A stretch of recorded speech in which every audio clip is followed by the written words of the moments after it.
Hello, watchers and listeners and other denizens of Internetia, and welcome to another heart-pounding, gut-wrenching, sugar-fixating episode of Northern Lights Books Author Interview Plunge. Today's guest is a Canadian indie author living in Milwaukee who primarily writes fantasy. Examples include The Ashen Path. A caustic knight learns some people skills as she teams up with a demon to hunt an arsonist. And the recently released Odd. A necromancer takes over the country because she likes the power, and an unfortunate alchemist is roped into saving it. Today's author also writes adventure, The Melancholia Project. Hunters fight to stay alive in a world where human nightmares become unthinkable monsters. And dystopias, Lost Names. A CEO of a high-tech company hires a team to steal something. When they decide to drop the job, she has them violently replaced. And once in a while, a romance will get thrown in. When not writing, today's guest pays the bills as an academic editor. Finally, today's guest is part of an author coalition called Words After Dark, which has a goal of having fun, putting out books, and connecting with readers.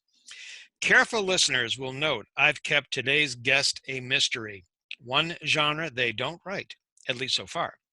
This episode's author goes by the name A.N. Mouse and told me just Mouse is fine. She's also a direct descendant of that ancient Greek author, Anani Mouse. Ha. One of Just Mouse's goals is to be as prolific as her ancestor. Ladies and gentlemen, trolls, troglodytes, and Canadian academic editor cum author aficionados, please welcome A.N. Mouse. Everybody paying attention and listening took me 3 tries to get through that, so you better pay attention to this interview, okay? Thank you. Welcome, A.N. Mouse. How are you today? Well, thank you for having me. I'm doing fantastically. How are you doing? I'm doing really well now that my teeth are actually working, and first day with the new lips, I couldn't do anything. Anyway, can we get to the questions? Of course. Thank you. I understand you've been married for about a year now. First, congrats. Second, does your partner know what you do with your writing? As will be a surprise to absolutely no one, I'm married to one of the other authors in Words After Dark. So not only is he like the primary reader of basically everything I put out, but I also function as his editor and his formatter. Wow. So you are a little threat. You got a whole industry going over there. We're working on it. All right, good for you. You recently published a straight-up adventure fantasy. Can you tell us about that? Okay, Odd has a bit of a history. It's also the only book I have that has 2 names on it. It says A.N. Mouse and Ace Layton on the front. Ace Layton is my husband. He tried to write Odd 10 years ago. He completed a manuscript. I loved it. He did not. So it languished on the shelf for a whole bunch of years until I told him that if he wasn't going to rewrite his novel, I was going to rewrite his novel for him. So we did. It's much more straightforward genre-wise than some of my other work, but it is a lot of fun. Good. Excellent. And that's available on Amazon? Yes. Okay. So all of A.N. Mouse's books will be available on our website through Amazon. You live in Milwaukee, and your Canadian friends question your sanity for doing so. How did that come about? Not living in Milwaukee, but the questioning of the sanity. No, just kidding, both. The living in Milwaukee happened because I did what everyone tells you not to do, and I fell in love with a stranger on the internet. And now I'm here, which isn't a bad turn of events. But we met like 15 years ago writing together online. So I get engaged and I come home, I tell my friends, and they're like, why would you move to America? I'm mostly kidding. But no, like everyone was kind of surprised because That's not usually how you go about meeting people, and that's not usually where you end up. But no, they all took it rather well. I get bothered fairly regularly to come home, but I won't be seeing them for another year. Oh, whereabouts in Canada are you from? I'm from the Niagara region, so like near Niagara Falls. Well, not far away then. No, it's not. Yeah, but you're smart enough not to go. Okay, all right. I got it. Okay, you're part of Words After Dark, and again, everyone will have links to that on this page.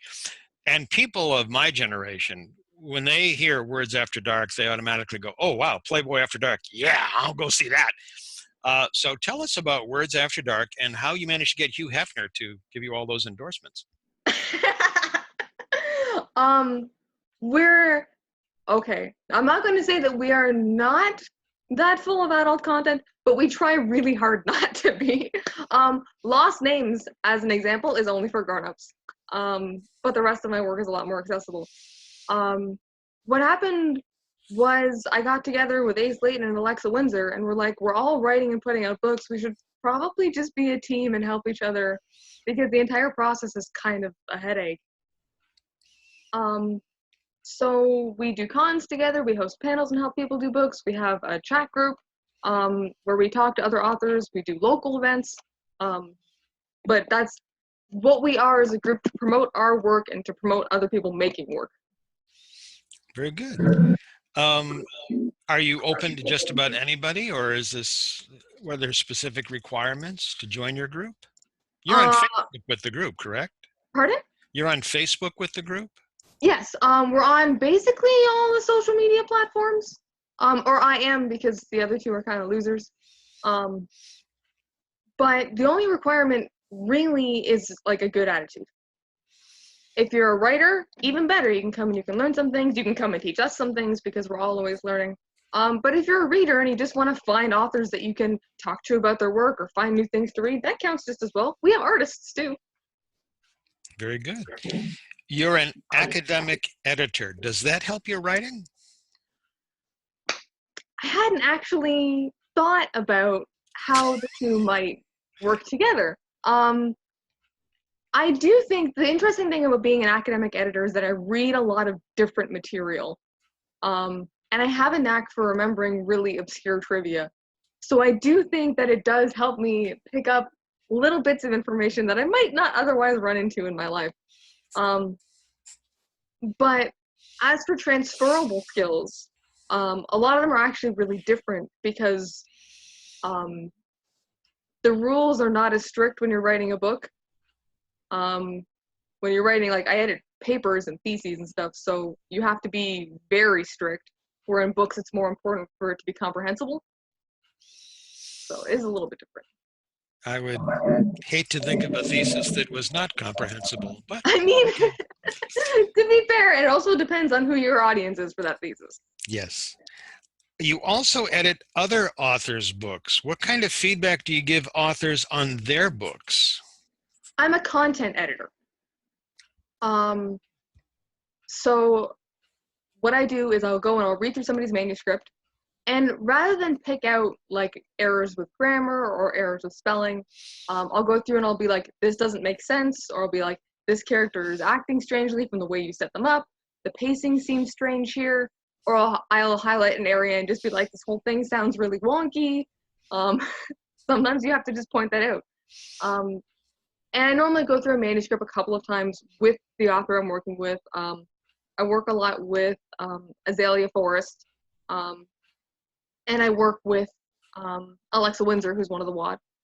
And I just go through and I help them pull out the ideas they're trying to express, because you really do need a second set of eyes for that. Okay, very good. What made you decide to be interviewed by moi? That is a good question, because I'm going to be completely upfront and say I don't remember how I found your website. But I did find it, and then I started and I looked around and I was like, this looks very interesting. And one of the things that I enjoyed was like the writing style of it. I liked the way it presented itself to me and the way the information was presented to me.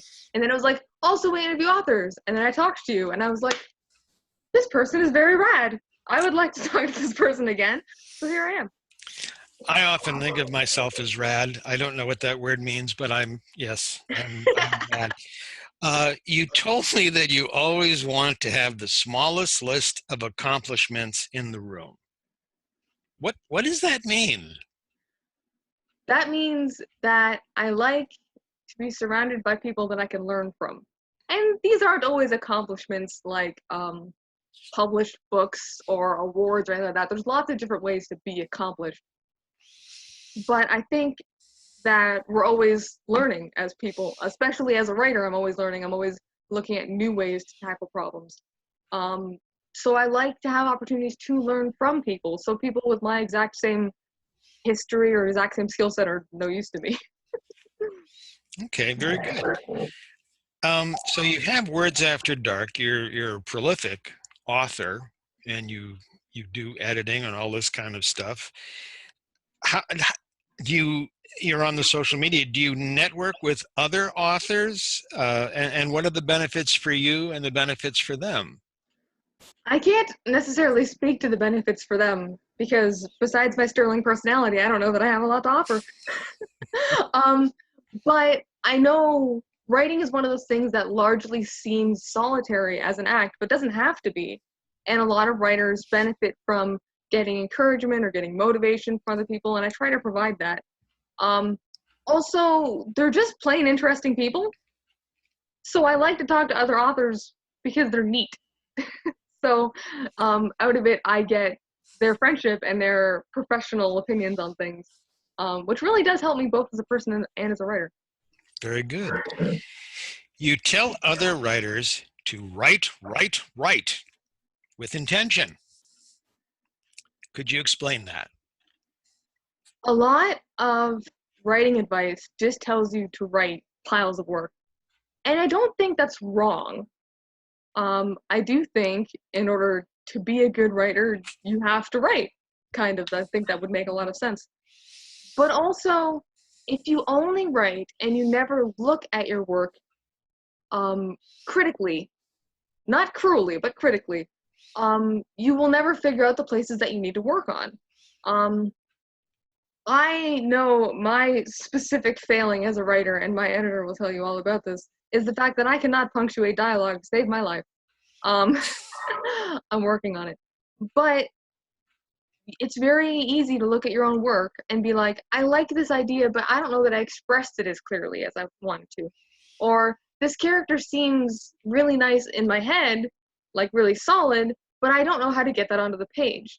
So, yes, write mountains of things, but be conscious of what you're trying to gain with that practice, because otherwise you're just going to put out a bunch of work that doesn't grow on itself. Okay. Who is who is who is Adrian Noventa? C'est moi. The origin of the name is a call out to media that has inspired me growing up. Media that I might not reveal because it's wildly embarrassing. Oh, come on, now you have to. I'm also lying. I have no shame, so it can't be that embarrassing. Adrian is a shout out to Cyber6, which is a Argentinian French Canadian animation. That came out sometime in the 90s, and anyone who has seen it will tell you that I basically am Adrian.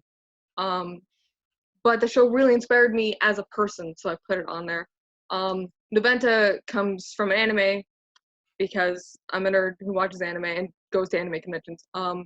And it's the name of a character from Gundam Wing who I related to for a very specific sense regarding like mental health and those kinds of things. So I was looking for pen names and I was like, well, what better way than to pay honor to the things that made me into who I am? And also a way to make a really bad pun. Yeah, well, there you go. I really wouldn't be too concerned about shame. I personally have a lot of shame. I keep it in a small jar on my shelf. So. You told me that you love conventions. So tell us some of your favorite convention anecdotes. Um, Words After Dark goes to 2 or 3 conventions every year, and we host panels on how to write books, and all that kind of stuff. We host panels on characters, and we had our first standing room only closed door panel where they wouldn't let anyone in, and it was how to do villains. And we had a great time, and the audience was super responsive, and some of the members of the audience are now part of like our writing group and stuff, and it was perfect. And it was also the one time I was accidentally quartered into swearing in front of a gigantic group of people when I was trying to be professional. So that was a thing that happened. I paused, I scanned the crowd, I saw no children, I cursed, there was a small child. I apologize profusely.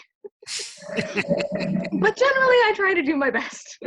my other WAD members will tell you that I try really hard. Okay. Now, you run a writer's chat group. Is that different from Words After Dark? It's associated with Words After Dark is 3 people, but like the Words After Dark Discord server is 30 people. We've got a lot of us. So yeah, we talk to writers, sometimes at conventions, sometimes just by crossing paths with them like offline. And we say, hey, if you want to talk about more words, this is the place to come and do it, because we can respond to them all the time as opposed to being stuck at a 10-minute window at a con. Okay, yeah. Yeah, it works really well for helping people with like ongoing projects or writers who aren't published yet who are looking for feedback. Is anyone welcome into that? If I asked you for a link, would I be able to put it on the page? 100,000% I will get you a link. Okay, We're excellent. very encouraging. The only rule is be nice. And don't swear if there are little children in the chat room. Okay. And if you're hosting a panel, try not to curse at young people. There you go. Which book was your first book published? The Melancholia Project. Okay. Just so everyone knows, when I looked at that, I went, wow, I want to see that one. But okay, that's how. How did you celebrate the publication of the Melancholia Project? Was it by having a nightmare that became reality? No, I'm sorry. Or did you celebrate? Did you just say, wow, okay, yippee, I have a book out. Okay, now I'll go make dinner. I didn't celebrate when it was published, but I published it specifically around the date where I had something else planned, so I could sort of have it as that. Because what happened was, a band that I liked very much was having its first concert in my country ever. And I paid through the nose, and I got tickets, and I was beside myself, and I was like, okay, I'm publishing Melancholia on the day of this concert. And Ace flew up from the States and came with me, and we had a great adventure. And we couldn't hear anything afterwards because it was so loud, and that was how I celebrated the release of the Melancholia Project. Right. And it was perfect. You celebrated by going, huh? What? Huh? Okay. Okay. Who is your favorite fictional character? And you can't say Adrian Noventa. No. See, that was a good catch. I don't know that I'm smart enough that would have occurred to me, but that's a really good catch. I have a really inordinate amount of strong feelings about fictional characters, which will surprise literally no one.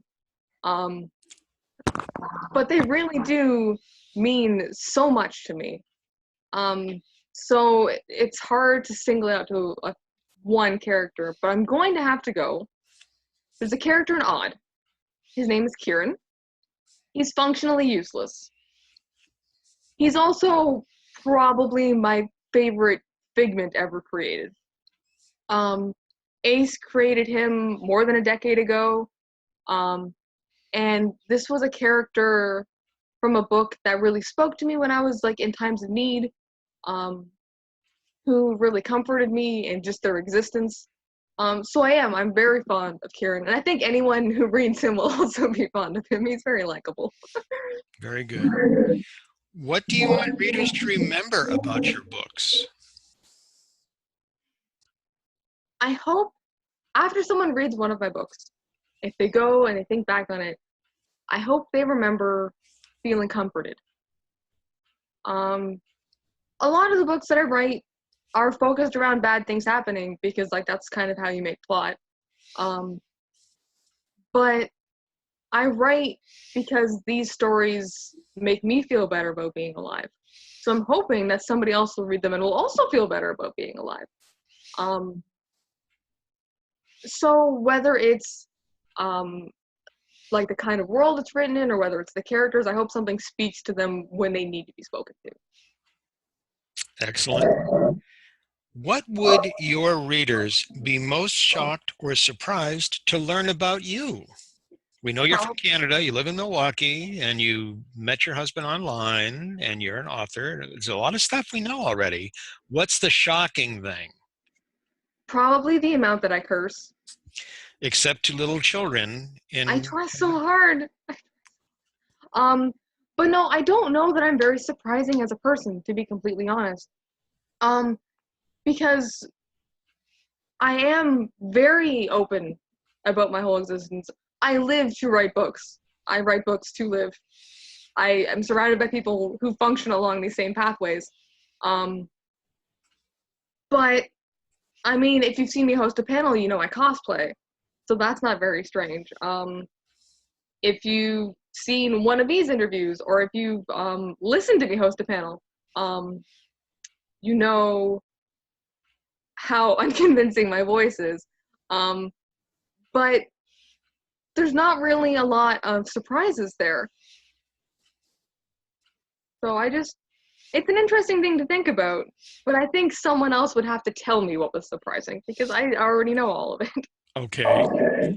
So tell us about cosplay. I would love to. So if you grow up and you're a little kid and you love Halloween, the problem is Halloween exists for one day a year. But if you do conventions, they can exist like every weekend. So the group of us, both the WAD and a lot of the readers and writers associated with the WAD, love to costume. So we like to do group costumes. We've done Transistor, for which Ace built a functioning transistor. We're doing League of Legends next year. We did Evil Within last year. So we do a bunch of mostly video game costumes. And it's just fun. It's a good chance to, to dress up, and you can make someone else's day when they recognize you. I saw a character from a show that's almost 25 years old at my last convention.